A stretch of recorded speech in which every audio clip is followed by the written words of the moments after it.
இங்கே வந்து எஃப்எம்ஜின்னு எழுதணும், ஃபாரின் மெடிக்கல் கிராஜுவேட் எக்ஸாம் இங்கே வந்து எழுதணும். 5 இயர்ஸ் முடிச்சுட்டு இங்கே வந்து அது 6 மந்த்ஸ் ஒன்ஸும் வைப்பாங்க. பட் பாசிங் பர்சன்டேஜ் 20% தான். ரொம்ப ரொம்ப டஃப்பு அதுதான்.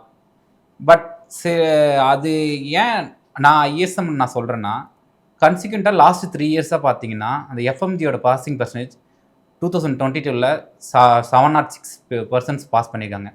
2023ல் 684 மெம்பர்ஸ் பாஸ் பண்ணியிருக்காங்க. இப்போ லாஸ்ட் இயர் 2024ல் கிட்டத்தட்ட 1075 மெம்பர்ஸ் வந்து பாஸ் பண்ணிட்டாங்க.